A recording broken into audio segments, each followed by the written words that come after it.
أعوذ بالله من الشيطان الرجيم بسم الله الرحمن الرحيم السلام عليكم ورحمة الله وبركاته. الحمد لله والصلاة والسلام على نبينا محمد رسول الله صلى الله عليه وسلم. أعوذ بالله من الشيطان الرجيم بسم الله الرحمن الرحيم. النبي أولى بالمؤمنين من أنفسهم وأزواجه أمهاتهم إلى آخره صدق الله العظيم. புகழும் புகழ்ச்சியும் எல்லாம் அல்ல அல்லாஹ் ஒருவனுக்கு. அல்லாஹ்வின் சாந்தியும் சமாதானமும் முஹம்மது ரசூலுல்லாஹி ஸல்லல்லாஹு அலைஹி வஸல்லம் அவர்கள் மீது, அவர்களை பின்பற்றி வாழ்ந்த உத்தம சத்திய சஹாபாக்கள், தாபிஈன்கள், தபஅ தாபிஈன்கள், உலக முஃமின்கள், முஸ்லிம்கள், நம் முன்னோர்கள், நம் சந்ததிகள், குறிப்பாக நம் அனைவர்கள் மீதும் என்றென்றும் உண்டாவதாக. ஆமீன். கண்ணியத்திற்குரியவர்களே,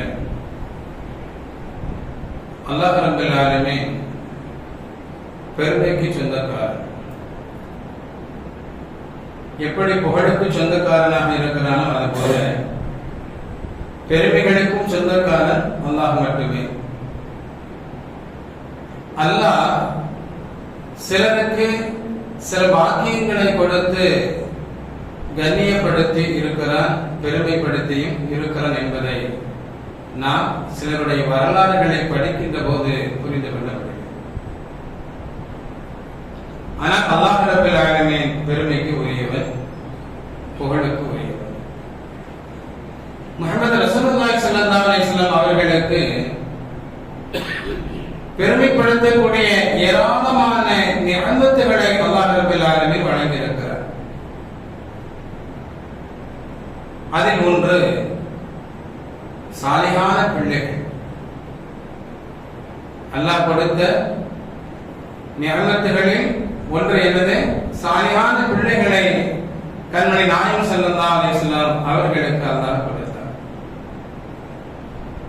இறுதி தூதராக வந்த எம்பெருமானார் ஸல்லல்லாஹு அலைஹி வஸல்லம் அவர்களுக்கு எத்தனை பிள்ளைகள் அப்படின்னு கேட்டா பெரும்பாலும் நமக்கு தெரியறது இல்லை.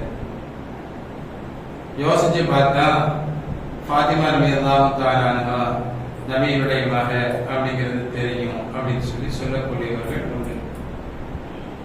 இன்னும் ஒரு சிலர்கள் 2-3 நபர்கள் என்ன செய்வாங்க, சொல்வதும் உண்டு. உண்மையிலே எத்தனை பிள்ளைகள் என்பது பலருக்கு தெரிவதில்லை. நபியுடைய பிள்ளைகள் எத்தனை பேருங்கிறது தெரியல என்பதையும் கடந்து நம்முடைய உறவுகளுக்குள், சொந்தங்களுக்குள் இன்னாருக்கு எத்தனை பிள்ளை என்பது கூட பலருக்கு தெரியக்கூடிய அந்த நேரம் கிடைக்கிறது இல்லை. முன்பெல்லாம் கூட்டு குடும்பமாக இருந்தது. வீட்டில் இருக்கக்கூடிய பெரியவர்கள் தன்னுடைய பிள்ளைகளிடத்தில், பேர பிள்ளைகளிடத்தில் என்னோட பிறந்தவர்கள் இவர்கள் எல்லாம் என்று சிலர்களை அடையாளப்படுத்துவதும், அவர்கள் தொடர்பாக சில நல்ல விஷயங்களை பிள்ளைகளுடைய உள்ளத்தில் சொல்லி அவர்கள் மீது ஒரு முகப்பத்தை, ஒரு பிரியத்தை, ஒரு இணக்கத்தை ஏற்படுத்தி கொடுப்பதும் கூட்டு குடும்பமாக இருந்த காலகட்டத்தில் பெரியவர்கள் செய்த ஒரு நல்ல செயல். ஆனா இப்போ எல்லாமே பிரிஞ்சு கிடக்குது. அதனால உறவுகளுக்குள், சொந்தங்களுக்குள் யாருக்கு எத்தனை பிள்ளைங்க, அவனுடைய பேர் என்ன, அவங்க ஓதுறாங்களா இல்லையா, படிக்கிறாங்களா, என்ன படிக்கிறாங்க, எதுவுமே தெரியறதில்லை. மரணத்தில் சந்திப்பார்கள், திருமணத்தில் சந்திப்பார்கள். ஏதாவது விசேஷங்கள்ல பார்த்தா பெரியவர்களுக்கு மத்தியிலே அடையாளம் கண்டு பேசிக் கொள்வார்கள். சின்ன பிள்ளைகளுக்கு யார் யார் அப்படிங்கிறது பெரும்பாலும் தெரியறதில்லை. அன்பானவர்களே, முஹம்மது ரசூலுல்லாஹி ஸல்லல்லாஹு அலைஹி வஸல்லம் அவர்களுக்கு உண்டான பிள்ளைகள் என்ன என்பதை இன்ஷா அல்லாஹ் நாம் அவசியம் தெரிந்து கொள்ளணும். ஏன் தெரியுமா? அவர்கள் யாரோ அல்ல, அவர்கள் யாரோ அல்ல, நமக்கு ஒரு வகையில் சகோதர சகோதரிகள்.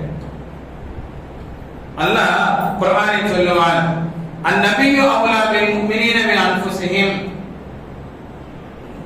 ஈமான் கொண்ட மக்களுக்கு கண்மணி நாயகம் ஸல்லல்லாஹு அலைஹி வஸல்லம் அவர்கள் உயிரை விட மேலானவர்கள் என்று அல்லாஹ் சொல்லிவிட்டு அடுத்து சொல்லுவார், வ அஸ்வாஜுஹு உம்மஹாத்துஹு. நபியுடைய மனைவிமார்கள் இந்த உம்மத்துமார்களுக்கு தாய் என்பதாக அல்லாஹ் சொல்றார். நமக்கு யார் அவங்க? நபியுடைய மனைவிமார்கள் தாய். அந்த தாய்மார்கள் பெற்ற பிள்ளைகள் நமக்கு யாருங்க? நம்முடைய சகோதர சகோதரிகள். அவர்கள் யார் என்று கூட நமக்கு தெரியல அப்படின்னு சொன்னா அது எவ்வளவு பெரிய இழப்பு.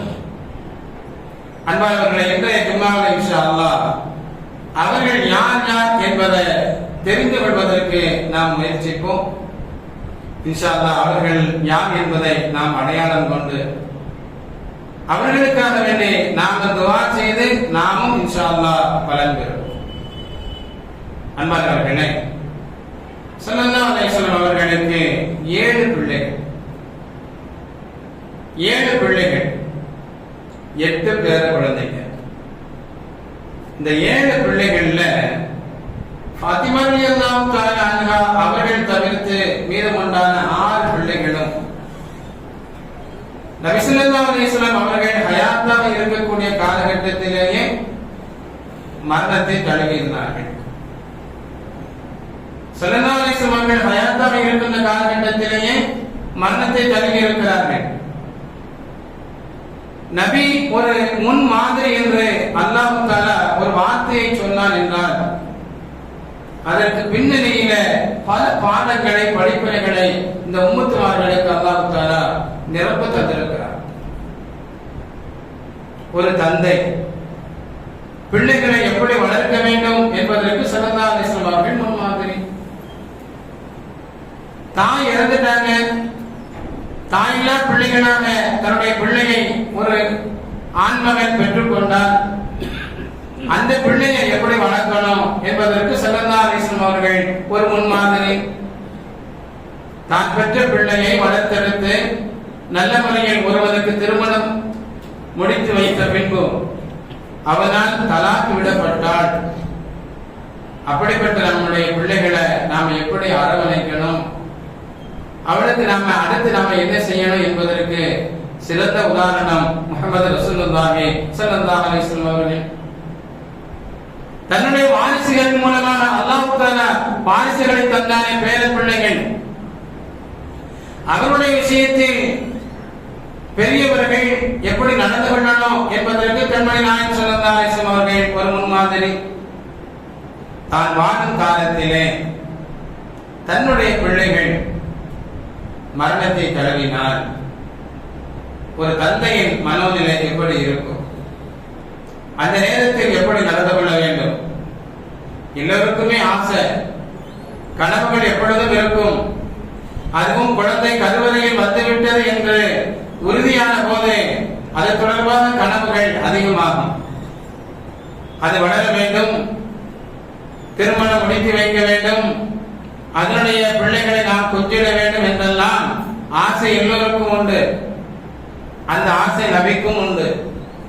ஆனால் அல்லாஹ்வுடைய நாட்டம் என்பது அவர்கள் எல்லாவற்றுக்கும் முன்மாதிரியாக இருக்க வேண்டும் என்று இருக்கின்ற போது அல்லாஹ் ரப்பல் ஆலமீன் என்ன செஞ்சார்? சிறு பிராயத்திலேயே பல பிள்ளைகளை தன் பக்கம் அழைத்துக் கொண்டார்.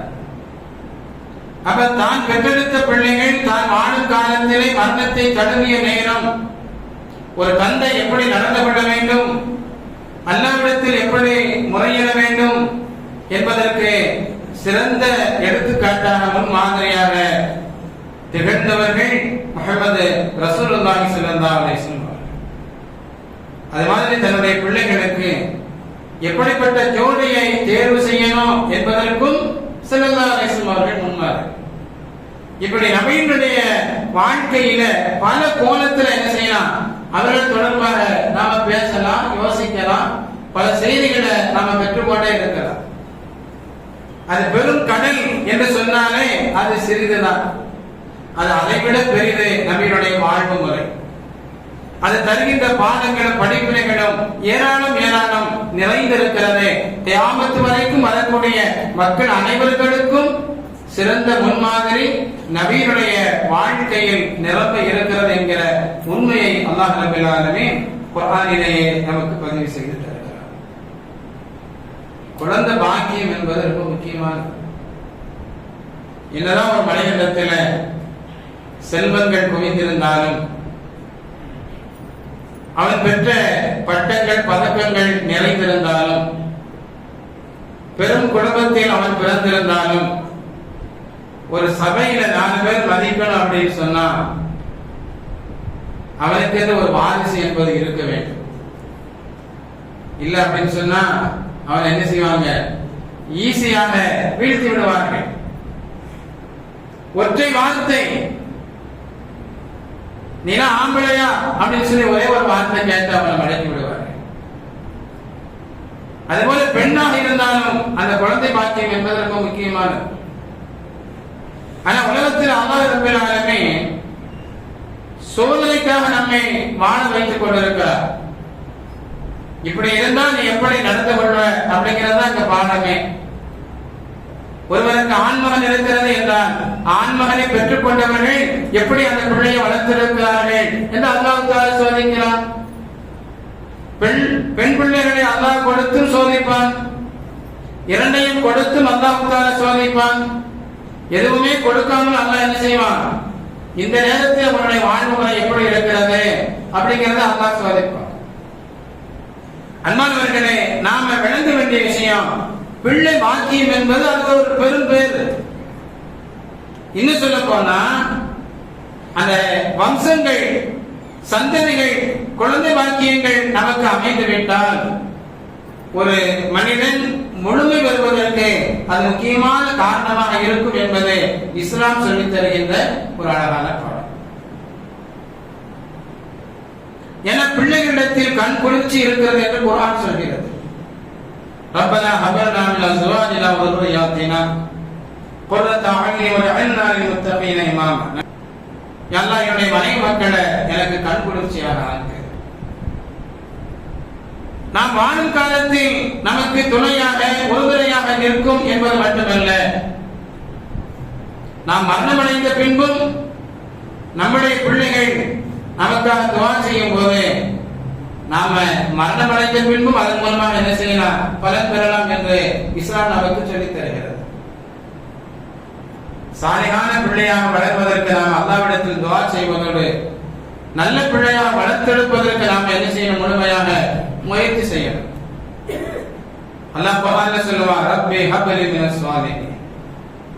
அல்லாஹ்ட்ட கேட்கணும் அப்படிங்கிறதுக்காக வேண்டி அல்லாஹ் குர்ஆன்ல பதிவு செய்யறான், யா அல்லாஹ், என்னுடைய பிள்ளையை சாலிஹான பிள்ளையாக நீ ஆக்கு அப்படின்னு சொல்லி நல்லவர்கள் நபிமார்கள் கேட்ட துஆவை அல்லாஹ் ரப்பல் ஆலமீன் குர்ஆன்ல பதிவு செய்து தர்றான் அப்படின்னு சொன்னா, பிள்ளைகள் அது ஒரு பெரும் பாக்கியம். உலகத்தில் சில பேர் நல் வாழ்க்கை வாழ்ந்திருப்பார்கள், பேரும் புகழும் அடைந்திருப்பார்கள். உதாரணமா அப்துல் கலாம், திருமணம் முடிக்கல, பிள்ளை இல்லை. அது மாதிரி ஐசக் நியூட்டன், அவனுக்கு சந்ததி இல்லை. மதர் தெரசா, திருமணம் இல்லை, பிள்ளைகள் இல்லை. இஸ்லாத்துடைய வரலாற்றில் பலர்களும் உண்டு. அதில் ஒருவர் இமாம் நவவி ரஹ்மத்துல்லாஹி அலைஹி அவர்கள், அவர்களுக்கு பிள்ளைகள் இல்லை. நபி பெற்றெடுத்த பிள்ளைகளுக்கும் சில பிள்ளைகள் இல்லை சிலருக்கு. அப்ப அல்லாஹ் என்ன செய்யறான், தான் நாடக்கூடியவர்களுக்கு அந்த பாக்கியத்தை கொடுக்கிறான். அத நாம ஆசைப்படுறோம், நம்ம எல்லோர்களுக்கும் பிள்ளைகள் வேண்டும், சாலிகான பிள்ளைகளா இருக்கணும், நாம பெற்றெடுத்த பிள்ளைகளுக்கும் சாலிகான பிள்ளைகள் வேணும் அப்படின்னு சொல்லி ஆசைப்படுறோம். காரணம் என்ன அப்படின்னு சொன்னா, அந்த பிள்ளைகள் என்பது அது ஒரு பெரும் பாக்கியம். அதனால்தான் நபிமார்கள் என்ன செஞ்சாங்க, அல்லாஹ்ட்ட அந்த பாக்கியத்தை கேட்டாங்க. இப்ராஹிம் அலைஹிஸ்ஸலாம் அவர்கள் திருமணம் முடித்து பல ஆண்டு காலம் அல்லாஹ்விடத்திலே கேட்டுக்கொண்டே இருந்தார்கள். அல்லாஹ் ரப்பல் ஆலமீன் இஸ்மாயில் அலைஹிஸ்ஸலாம் அவர்களை கொடுத்தான், இஸ்ஹாக் அலைஹிஸ்ஸலாம் அவர்களை கொடுத்தான் என்பதை எல்லாம் குர்ஆன் நமக்கு சொல்லக்கூடிய செய்தி. ஜக்கரியா அலைஹிஸ்ஸலாம் அவர்களுக்கு குழந்தை பாக்கியம் இல்லாமல் இருந்தது. அவர்கள் அல்லாஹ்விடத்தில் பிரார்த்தனை செய்தார்கள்.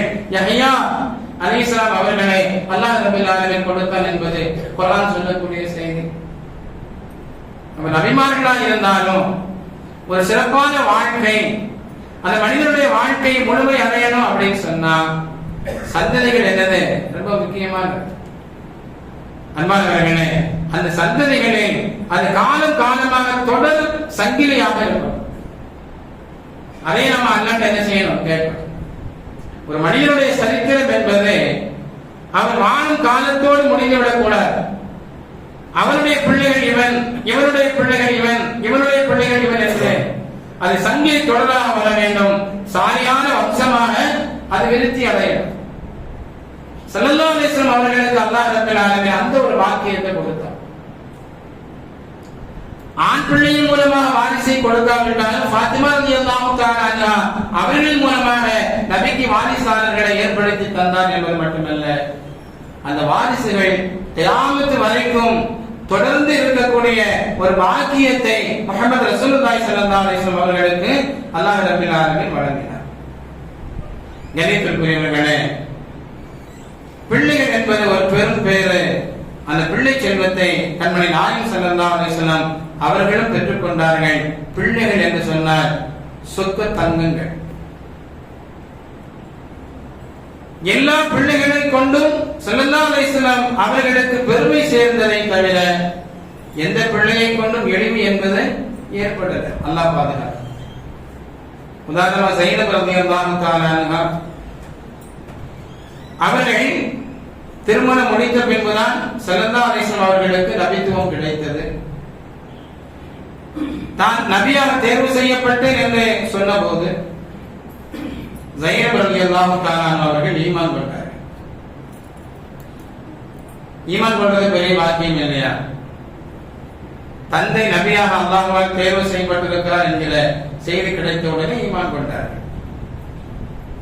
ஆனா அவருடைய கணவர் ஈமான் கொள்ளல. ஸைனப் ரலியல்லாஹு தஆலா அவங்களுடைய கணவருக்கு அந்த பாக்கியம் உடனே கிடைக்கல. ஆனா நபியுடைய மகள் ஈமான் கொண்டார். அதுபோல ருபையா ரலியல்லாஹு தஆலா அன்ஹா உஸ்மான் ரலியல்லாஹு தஆலா அன்ஹு அவர்களை திருமணம் முடித்தார்கள். அவர்கள் நபியை ஈமான் கொண்டிருந்தார்கள். தீனின் பிரகாரம் வாழ்வதற்கும் தீனை மற்றவர்களுக்கு எடுத்துச் செல்வதற்கும் ஹிஜ்ரத் அப்படிங்கிற பயணத்தை அவர்கள் மேற்கொண்டார்கள். நபியுடைய அன்பு மகன் ருபையா ரலியல்லாஹு அன்ஹா அவர்களும் உஸ்மான் ரலியல்லாஹு தஆலா அன்ஹு அவர்களும் அபிசினியாவுக்கு இருந்தாங்க, ஹிஜ்ரத் செஞ்சாங்க. அப்ப ஒரு தந்தை எப்படி விரும்புறாங்களோ அப்படிப்பட்ட வாழ்க்கையை தேர்வு செய்த பிள்ளையாக அந்த பிள்ளைகள் வளர்ந்தது. நபிக்கு எல்லா வகையிலையும் ஒரு கண்ணியத்தை, ஒரு மரியாதையை ஏற்படுத்தி கொடுக்கக்கூடிய சாரியான பிள்ளைகளாக ஸல்லல்லாஹு அலைஹி வஸல்லம் அவர்கள் வளர்த்தெடுத்தார்கள். அல்லாஹ் ரப்பல் ஆலமீன் அதற்கு உதவி செய்தார். ஏன்னா நபியோட பிள்ளையா இருந்தாலும் நல்ல பிள்ளையா இருக்கும். அந்த பாக்கியம் அது ரொம்ப பெருசு. அப்படி இல்லை அப்படின்னு சொன்னா என்ன நடக்கும் என்பதற்கு குர்ஆன் நமக்கு ஒரு செய்தியை சொல்லுது. நூஹ் அலைஹிஸ்ஸலாம் அவங்களுடைய மகன் ஈமானுடைய பாக்கியத்தை பெறல. அல்லாஹ் சொன்னா பெரும் வெள்ளம் ஏற்படும், உலகத்தில் இருப்பவர்கள் நல்லவர்கள் தவிர்த்து அழைக்கப்படுவார்கள் என்று அல்லாஹ் சொன்னபோது நூஹ் நபி தன்னுடைய மகன் சொல்றாங்க, நீ ஈமான் கொள்ளு, என்னோட வந்துவிடு என்று சொன்னபோது அவர் சொன்னாரு, இங்க பாருங்க பெரிய மலை இருக்கு, அந்த மலை மீது ஏறி நின்று என்னை நான் பாதுகாத்துக் கொள்வேன், நீங்க போங்க. பெரும் வெள்ளம் வந்தது, அவரையும் அதை இழுத்து சென்றது என்பது வரலாறு, குர்ஆன் சொல்லக்கூடிய செய்தி. அப்ப நபியினுடைய பிள்ளையாக இருந்தாலும் ஈமானோடு வாழ்கின்ற அந்த பாக்கியத்தை பெறணுமா இல்லையா?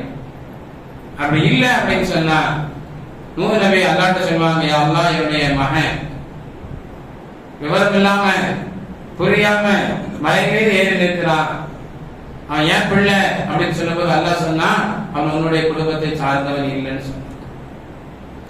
ஈமானே இல்லை என்கிற போது அவன் எப்படி உறவாக இருக்க முடியும்? அன்பானவர்களே, அந்த பிள்ளைகள் சாலையான பிள்ளையாக இருக்கணும் அப்படின்னு சொல்லி எல்லோர்களும் ஆசைப்படணும். காந்தியை பற்றி நல்ல மனிதர் என்று எல்லோரும் புகழ்வார்கள். அவர் பெற்றெடுத்த பிள்ளை லண்டனுக்கு சென்றால் கிறிஸ்துவராக மதம் மாறினார் என்கிற வரலாற்றை நாம பார்க்கிறோம். பெரும் குடிகாரராக வலம் வந்து மரணமடைந்தார் அப்படிங்கிற செய்தி அவருடைய வாழ்க்கையில முடிவுக்கு வரும். ஒரு மனிதன் எவ்வளவுதான் புகழுக்கு உரியவனாக வாழ்ந்தாலும் அவருடைய பிள்ளைகளை என்ன செய்யணும்? நல்ல பிள்ளையாக வளரும். முஹம்மது ரசூலுல்லாஹி ஸல்லல்லாஹு அலைஹி வஸல்லம் அவர்களுக்கு அல்லாஹ் ரப்பல் ஆலமீன் சாலிஹான பிள்ளைகளை கொடுத்தார். நபிக்கு 25 வயது. ஹதீஜா ரலியல்லாஹு தஆலா அன்ஹா அவர்களை திருமணம் முடித்தார். ஹதீஜா ரலியல்லாஹு தஆலா அன்ஹா அவர்களுக்கு வயசு 40. ஹதீஜா ரலியல்லாஹு தஆலா அன்ஹா அவர்கள் மூலமாக ஸல்லல்லாஹு அலைஹி வஸல்லம் அவர்கள் 6 பிள்ளைகளை பெற்றுக் கொண்டார்கள். மொத்த நபிக்கு எத்தனை பிள்ளைங்க? 7 பிள்ளைங்க, 8 பேர பிள்ளைங்க. ஹதீஜா ரலியல்லாஹு தஆலா அன்ஹா அவர்கள் மூலமாக அல்லாஹ் ரப்பல் ஆலமீன் 6 பிள்ளைகளை கொடுத்தார். அதில் மூத்த பிள்ளை நபி ஸல்லல்லாஹு அலைஹி வஸல்லம் அவர்களுக்கு 27 வயது இருக்கின்ற போது பிறந்தது. காசிம் அப்படிங்கிற பெயர். பிள்ளையை கொடுத்தா 2 வயதிலேயே அல்லாஹ் ரப்பல் ஆலமீன் தன் பக்கம் அழைத்துக் கொண்டார். முதல் குழந்தை எவ்வளவு ஆசைகள் கனவுகளோடு அந்த பிள்ளையை அவர்கள் தொட்டு பார்ப்பார்கள், வளர்த்திருப்பார்கள். ஆனால் அல்லாஹ்வுடைய நாட்டம் எதுவாக இருந்தாலும் நாம் சொல்லக்கூடிய வார்த்தை எதுவாக இருக்கணும்? இன்னா லில்லாஹி வ இன்னா இலைஹி ராஜிஊன். நாம் எல்லாம் அல்லாஹ்விற்குரியவர்கள். நாம நமக்கு சொந்தம் இல்லை. இந்த உடல் ஒரு அமானிதம். இந்த உடல் என்பது நமக்கு அமானிதம். உடலை அல்லாஹ் நமக்கு அமானிதமாக தந்திருக்கிறார். அமானிதம்னா என்னங்க? நமக்கான ஒரு பொருளை ஒருத்தர கொடுத்து வச்சிருக்கிறோம். நாம கேட்கும்போது அவர் என்ன செய்யணும்? கொடுத்தது மாதிரி அவர் திரும்ப தரணும். நம்மிடத்தில் ஒருவர் ஒரு பொருளை தந்திருக்கிறார். அவர் கேட்கும்போது என்ன செய்யணும்? நாம கொடுக்கணும். அதே மாதிரி இந்த உடல் என்பது அமானிதம். இந்த உடல் உறுப்புகள் அமானிதம். அதை நாம பாதுகாக்கணும். அதனாலதான் இஸ்லாம் சொல்லும், ஒவ்வொரு உறுப்புக்கும் செய்ய வேண்டிய கடமைகள் உனக்கு உண்டு. கண்ணுக்கு செய்ய வேண்டிய கடமைகள் உண்டு. கண்டதையும் பார்த்து கண்களை கெடுத்துக் கொள்ளக்கூடாது. கரங்களுக்கு செய்ய வேண்டிய கடமைகள் உண்டு. உள்ளத்திற்கு செய்ய வேண்டிய கடமைகள் என்று உண்டு என்று இஸ்லாம் நமக்கு பட்டியல் தருகிறது. கண்ணியத்திற்குரியவர்களே, அந்த கடமைகளை நாம என்ன செய்யணும்? கவனத்தில் கொண்டு வாழணும். அப்போ ஸல்லல்லாஹு அலைஹி வஸல்லம் அவருடைய மூத்த மகன் காசிம் அவர்கள் 2 வயசுல வஃபாத்தானாங்க. அப்ப நாம ஒருவர் மரணமடைந்தால் சொல்லக்கூடிய அழகான வார்த்தை என்ன? இன்னா லில்லாஹி வ இன்னா இலைஹி ராஜிஊன். நாம் எல்லாம் அல்லாஹ்விற்குரியவர்கள், அல்லாஹ்வின் பக்கமே திரும்பக்கூடியவர்களாக இருக்கிறோம் அப்படிங்கிற விஷயத்தை நாம சொல்லணும். எந்த இழப்புகள் ஏற்பட்டார்? 2 வயசுல அந்த பிள்ளை இறந்த போது ஸல்லல்லாஹு அலைஹி வஸல்லம் அவர்கள் சொன்ன வார்த்தை, இந்த குழந்தைக்கு பாலூட்டக்கூடிய தாய்மார்களை அல்லாஹ் ரப்பல் ஆலமீன் சொர்க்கத்தில் வைத்திருக்கிறார் என்று சுபச்செய்தி சொன்னார். எத்தனையோ குடும்பங்களில் சிறு பிள்ளைகள் மரணமடை பால் குடிக்கின்ற பருவமாக இருக்கும். அந்த குழந்தைகளுக்கு அல்லாஹ் கொடுக்கக்கூடிய பெரிய வெகுமதி என்ன? சொர்க்கத்தில் பாலூட்டும் தாய்மார்களை வைத்து அந்த குழந்தையை அல்லாஹ்வுக்கு சுப்ஹானஹு வ தஆலா பாதுகாக்கிறார். இரண்டாவது ஸைனப் ரலியல்லாஹு தஆலா அன்ஹா நபிக்கு 30 வயது இருக்கின்ற போது அவர்கள் பிறக்கிறார்கள். நல்ல ஒரு துணிவான பெண்மணி என்பது மட்டுமல்ல, அறிவாற்றல் நிறைந்த பெண்மணி. ஸைனப் ரலியல்லாஹு தஆலா அன்ஹா அவங்களுக்கு திருமணம் நடக்கிறது. யாரோட அப்படின்னு சொன்னா, ஹதீஜா ரலியல்லாஹு தஆலா அன்ஹா அவங்களுடைய சகோதரியினுடைய மகன் அபுல் ஆஸ் ரலியல்லாஹு அன்ஹு அவங்களோடு தன்னுடைய மகளுக்கு திருமணத்தை ஸல்லல்லாஹு அலைஹி வஸல்லம் நடத்தி வைக்கிறார். அந்த காலகட்டத்தில் உடலுடைய வளர்ச்சி என்பது அதிகமா இருக்கும். உதாரணமா அன்றைய காலகட்டத்தில் 10 வயசு ஸைனப் ரலியல்லாஹு தஆலா அவங்களுக்கு, அந்த வயசுலதான் அவங்களுக்கு திருமணம் நடந்துச்சு. ஸல்லல்லாஹு அலைஹி வஸல்லம் அவர்கள் தன்னை நபி என்று சொன்ன போது அவர்கள் அப்படியே ஏற்றுக்கொண்டார்கள். யாரு? ஸைனப் ரலியல்லாஹு தஆலா அன்ஹா. கணவர் இஸ்லாத்தை ஏற்றுக்கொள்ளல, கணவரோடு இணைந்து வாழ்கிறார்கள்.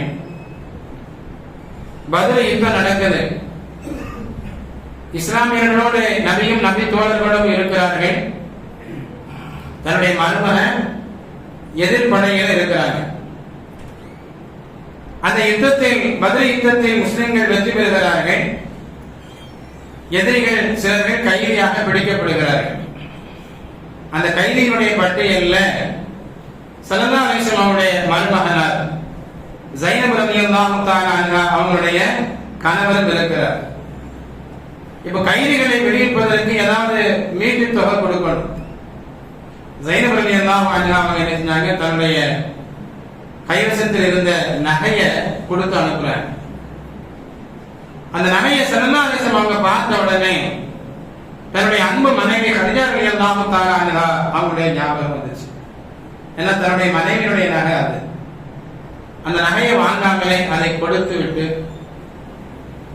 தன்னுடைய மகளின் கணவரை அவர்கள் விடுவித்தார்கள் என்பது வரலாறு என்பது மட்டுமல்ல, 6 வருஷம் கழிந்த போது ஹிஜ்ரி 8ல அபுல் ஆஸ் அவர்கள் இஸ்லாத்தில் இணைந்தார்கள்.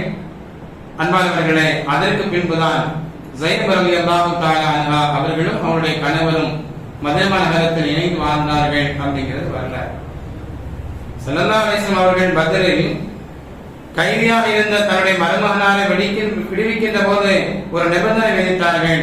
என்னுடைய மகனை நீ மதீனாவுக்கு அனுப்பி வைக்கணும் அப்படிங்கிறது நிபந்தனை. மருமகன் அதே மாதிரியே செஞ்சாரு என்பது மட்டுமல்ல, இவர் மக்காவுக்கு போன போது சில பேர் என்ன செஞ்சாங்க, நீங்க வேற திருமணம் முடிங்க அப்படின்னு சொன்னாங்க. ஆனால் அவரு வேற திருமணம் முடிக்கல. ருக்யாவுடைய நினைவில் இருந்தாரு. ஹிஜ்ரி 8ல இஸ்லாத்தை ஏற்ற பின்பு தன்னுடைய மனைவியோடு இணைந்து தன்னுடைய வாழ்க்கையை தொடங்கினார். அன்பானவர்களே, ஸைனப் ரலியல்லாஹு தஆலா அன்ஹா அவர்கள் 30 வயதுல வஃபாத் ஆனார்கள். நபியினுடைய 3வது மகள் ருக்யா. நபி ஸல்லல்லாஹு அலைஹி வஸல்லம் அவர்களுக்கு 33 வயது ஆன போது இந்த பிள்ளை பிறக்கிறது. அவர்களுக்கு 10 வயதுல அபூலஹபுடைய மகனோடு திருமணம் செய்து வைப்பதற்கு ஸல்லல்லாஹு அலைஹி வஸல்லம் அவர்கள் ஏற்பாடு செய்தார்கள். அந்த திருமணம் ரொம்ப நாள் போகல. இவர்கள் தீனுல் இஸ்லாத்தை எடுத்து சொல்றாங்க. ஓரிரை கொள்கையில் இறைவன் ஒருவன், அவர் அல்லாஹ் தான் ரப்போ, அவன் தான் அல்லாஹ், நான் அல்லாஹ்வுடைய தூதர் என்று எடுத்து சொன்னார்கள். அபூலஹபுக்கு அது பிடிக்கல. இவர்கள் மீது கொண்ட கோபத்தின் காரணமாக தன்னுடைய பிள்ளைகளை கூப்பிட்டு சொன்னாரு, நீ அந்த பிள்ளைகளை தலாக்கு விட்டுன்னு சொன்னார். அபூலஹபுடைய மகன் தலாக் விட்டார். ஸல்லல்லாஹு அலைஹி வஸல்லம் அவர்கள் அதற்கு பின்பு உஸ்மான் ரலியல்லாஹு தஆலா அன்ஹு அவர்களுக்கு தன்னுடைய மகனை திருமணம் செய்து வைத்தார்கள். அதற்கு பின்பு அவர்கள் இருவரும் ஹிஜ்ரத் சென்றார்கள் அப்படிங்கிறது வரலாறு. அங்க போய் ஒரு குழந்தை பெற்றுக் கொண்டார்கள். 21 வயது ருக்யா ரலியல்லாஹு தஆலா அன்ஹா அவங்களுக்கு மரணத்தை தழுவுகின்ற நேரம். அல்லாஹ் தஆலா நபியினுடைய வாழ்க்கை இருக்கின்ற காலகட்டத்திலேயே பல பிள்ளைகளை தன் பக்கம் அழைத்துக் கொண்டார். ஒரே ஒரு பிள்ளை தான் நபியினுடைய வஃபாத்திற்கு பின்பு வஃபாத்தானார், ஃபாத்திமா ரலியல்லாஹு தஆலா அன்ஹா அவர்கள் மட்டும். அதுபோல 4வது பிள்ளை உம்மு குல்சூம் ரலியல்லாஹு தஆலா அன்ஹா நபி ஸல்லல்லாஹு அலைஹி வஸல்லம் அவர்களுக்கு 34 வயது இருக்கும்போது பிறக்கிறாங்க. அவங்களுக்கும் அபூலஹபுடைய மகனைத்தான் திருமணம் முடிஞ்சிருந்துச்சு. அபூலஹபுடைய பேச்சை கேட்டு அவர் தலாக் விட்ட பின்பு ருக்யா ரலியல்லாஹு தஆலா அன்ஹா அவர்கள் இறந்த பின் உஸ்மான் ரலியல்லாஹு தஆலா அன்ஹு அவர்களுக்கு உம்மு குல்சூம் ரலியல்லாஹு தஆலா அன்ஹா அவர்களை ஸல்லல்லாஹு அலைஹி வஸல்லம் அவர்கள் திருமணம் முடித்து வைத்தார்கள். உம்மு குல்சூம் ரலியல்லாஹு தஆலா அன்ஹா அவர்களுக்கு எந்த குழந்தை பாக்கியமே இல்லை. முன்பு சொன்னதை போல அல்லாஹ் யாருக்கு நாடுகிறான் அவர்களுக்கு குழந்தை கொடுப்பான், சிலர்களுக்கு கொடுப்பதில்லை. இவங்க ஹிஜ்ரி 9ல தன்னுடைய 28 வயதுல வஃபாத் ஆனாங்க அப்படிங்கிறது வரலாறு. அன்பானவர்களே, 5வது ஃபாத்திமா ரலியல்லாஹு தஆலா அன்ஹா நபிக்கு 35 வயது இருக்கின்ற போது பிறந்தார்கள். ஃபாத்திமா ரலியல்லாஹு தஆலா அன்ஹா அவர்களுக்கு பலவிதமான சிறப்புகள் உண்டு. என்னுடைய ஈரக்குலை துண்டு என்று பெருமானார் ஸல்லல்லாஹு அலைஹி வஸல்லம் அவர்கள் சொன்னார்கள். ஃபாத்திமாவை யாராவது கோபமூட்டினால் அவர் என்னை கோபப்படுத்தியவரை போல என்று ஸல்லல்லாஹு அலைஹி வஸல்லம் அவர்கள் சொல்கின்ற அளவிற்கு அதிகமான அன்பு பாசம் இருவருக்கு மத்தியில் உண்டு. ஃபாத்திமா ரலியல்லாஹு தஆலா அன்ஹா அவர்களுடைய நடை, உடை, பாவனை எல்லாமே ஸல்லல்லாஹு அலைஹி வஸல்லம் அவர்களை ஒத்தே இருந்தது என்பதை வரலாறுகளிலே நாம் பார்க்கக்கூடிய செய்தியாக உண்டு. அன்பானவர்களே, 20 வயசுல அலி ரலியல்லாஹு தஆலா அன்ஹு அவர்களை திருமணம் முடித்தார்கள். ஸல்லல்லாஹு அலைஹி வஸல்லம் அவர்கள் மகனாக அவருடைய திருமணத்தில் 480 திர்ஹத்தை பெற்றுக்கொண்டார்கள் என்பதை எல்லாம் ஹதீஸ்களை நாம பார்க்கிறோம். ஃபாத்திமா ரலியல்லாஹு தஆலா அன்ஹா அவங்களுக்கு 5 பிள்ளைகள். ஸல்லல்லாஹு அலைஹி வஸல்லம் அவர்கள் வஃபாத்தாகி 6 மாதம் கழித்து ஹிஜ்ரி 11ல ரமலானுடைய மாசத்துல ஃபாத்திமா ரலியல்லாஹு தஆலா அன்ஹா அவர்கள் மரணத்தை தழுவினார்கள் என்பது செய்திய வரலாறுகளிலே நாம பார்க்கிறோம். 6வது பிள்ளை அப்துல்லா, ஒரு ஆண் பிள்ளை. இவருக்கு தாஹிர், தய்யிப் அப்படின்னு சொல்லி 2 பட்ட பெயர்களும் உண்டு. ஸல்லல்லாஹு அலைஹி வஸல்லம் அவர்கள் நபித்துவம் பெற்ற பின்பு அப்துல்லா அப்படிங்கிற பிள்ளை பிறந்துச்சு. சின்ன வயதாக இருக்கின்ற போதே அவர்களும் மரணத்தை தழுவினார்கள். 7வது பிள்ளை இப்ராஹிம். ஸல்லல்லாஹு அலைஹி வஸல்லம் அவர்களுக்கு 60 வயது இருக்கின்ற போது இந்த பிள்ளை பிறந்துச்சு. மாரியத்தில் கிப்தியா அப்படிங்கிற அடிமை பெண்ணுக்கு பிறந்த ஒரு குழந்தை தான் இப்ராஹிம் அப்படிங்கிற ஆண் குழந்தை. ஸல்லல்லாஹு அலைஹி வஸல்லம் அவர்கள் யாரையுமே அடிமையாக வைத்துக் கொண்டது இல்லை. ஆனா எகிப்தினுடைய அரசன் இந்த மாரியத்தில் கிப்தியா அப்படிங்கிற பெண்ணை நபிக்கு அடிமையாக அன்பளிப்பாக கொடுத்தார். கொடுக்கும்போது சொன்னாங்க, இதை நீங்க மறக்காம என்ன செய்யணும், பெற்றுக்கொள்ளணும் அப்படின்னு சொல்லி அன்போடு கேட்டுக்கொண்டதற்கு என்க ஸல்லல்லாஹு அலைஹி வஸல்லம் அவர்கள் அந்த பெண்ணை மட்டும் அடிமையாக வைத்துக் கொண்டார்கள். அவர்கள் மூலமாக பிறந்ததுதான் இப்ராஹிம் அப்படிங்கிற மகன். கண்ணியத்திற்குரியவர்களே, இவர் ஒரு 18 மாதம் தான் இந்த உலகத்தில் வாழ்ந்தார். அதற்கு பின்பு அவரும் மரணத்தை தழுவினார். அல்லாஹ் ரப்பல் ஆலமீன் இந்த உலகத்தை சோதனை களமாகத்தான் வைத்திருக்கிறார். நம்முடைய வாழ்க்கையில நாம பெற்ற பிள்ளைகளை நாம இழந்திருப்போம். அந்த தருணத்தில் நம்முடைய மனோநிலை எப்படி இருக்க வேண்டும் என்பதற்கு நபியினுடைய வாழ்வு முறை சிறந்த முன்மாதிரி. எந்த சூழ்நிலையிலையும் அல்லாஹ்வை திட்டுவது இல்லை, அல்லாஹ் மீது கோபம் கொள்வது இல்லை. அல்லாஹ் எதை நாடுதானோ அது நடந்தது. ஏன்னா நம்முடைய வாழ்க்கை என்பது இந்த உலகத்தினுடைய வாழ்க்கையோடு முடிந்துவிடக்கூடிய ஒன்று அல்ல, மறுமையில் தொடரக்கூடிய ஒரு வாழ்வு. மறுமையுடைய வாழ்க்கை எப்படி அமையணும் என்பதற்கு ஒரு முன் உதாரணமாக இருப்பதுதான் துன்யாவுடைய வாழ்க்கை. சுருக்கமா சொல்லணும் அப்படின்னு சொன்னா, மறுமையுடைய வாழ்க்கையை தேர்வு செய்வதற்காக உண்டான தளமாக துன்யாவுடைய வாழ்க்கையை அல்லாஹ் ரப்பல் ஆலமீன் நமக்கு தந்திருக்கிறார். ஆக அன்பானவர்களே, நாம் உறவுகளை பற்றி நாம் தெரிந்து கொள்ளணும். நம்முடைய தந்தையுடைய சொந்த பந்தங்கள் யார், அவர்களுக்கு எத்தனை பிள்ளைங்க அப்படிங்கிறதையும் நாம தெரிந்து கொள்வதே மார்க்கம் சொல்லித் தரக்கூடிய ஒரு அழகான வழிகாட்டு. ஸல்லல்லாஹு அலைஹி வஸல்லம் அவர்களுக்கு 7 பிள்ளைகள் உண்டு, 8 பேர பிள்ளைகள் உண்டு. அவர்களுடைய பிள்ளைகள் யார் என்பதை எல்லாம் வரலாறுகளை படித்து நாம் தெரிந்து கொள்வதோடு நபியை நேசிப்பதை போல நபியினுடைய வாரிசுகளை நாம் என்ன செய்யணும், நேசிக்கணும். இது நாம் நல்வழியில் இருக்கும் என்பதற்குண்டான அடையாளமாக இது இருக்கிறது. அல்லாஹ் சுப்ஹானஹு வ தஆலா நபி காட்டி தந்த அழகான வழியில் நாம் எல்லாம் நடப்பதற்கும் இறையருளை பெறுவதற்கும் இறை தூதருடைய வழியில் நடந்து ஈருலகிலும் வெற்றி பெறக்கூடிய பாக்கியத்தை அடைவதற்கும் அல்லாஹ் ரப்பல் ஆலமீன் எனக்கும் உங்களுக்கும் உலக முஸ்லிம்கள் நம் சந்ததிகள் அனைவர்களுக்கும் அருள் புரிவானாக. ஆமீன் ஆமீன் யா ரப்பல் ஆலமீன். அஸ்ஸலாமு அலைக்கும் வரஹ்மத்துல்லாஹி தஆலா.